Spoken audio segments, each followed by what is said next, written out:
So we have been seeing a glimmer of hope after those peace talks in Turkey yesterday, but any concessions by the Russians have been met with widespread skepticism, not just here in Ukraine, but really across the world. Just in the last few hours, we heard from the governor of the Chernihiv region, that is northeast of Kyiv, and he says that shelling continued in that region overnight.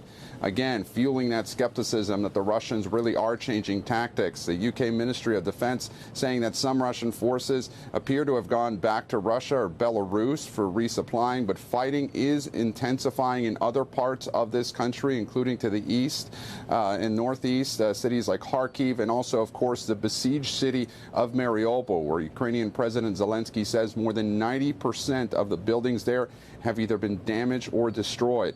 And just this morning, the UN says that more than 4 million refugees now have now left this country. Back to you.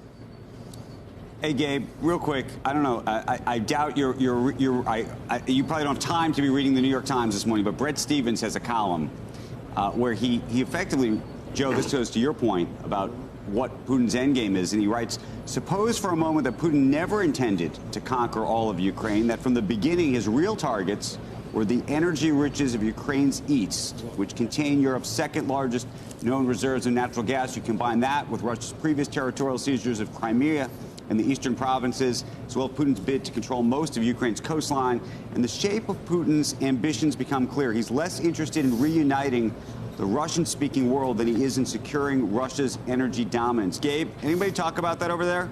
Not necessarily Brett's column, but that idea.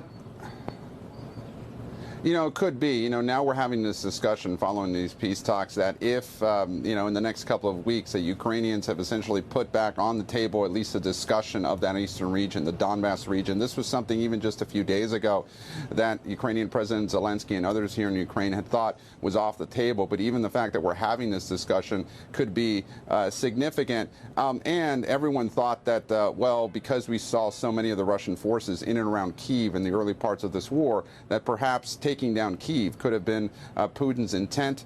Hard to say right now, but we could see a situation where the Russians potentially back off and perhaps focus on that eastern region, the Donbass region, which of course has been controlled by Russian separatists already for several years. But I think we should also pull back here. And even though these are glimmers of hope, it will be some time before we see any end to this war, even because of these peace talks, because of this discussion of a national referendum that would need to happen. That would need to take a lot of time. And at this point, the Ukrainians aren't willing to even have that with any Russian troops still in this country controlling some of these cities. So, yes, certainly it is a discussion that's being had here. Was his endgame all along really to focus on these, you know, targeted areas in the east?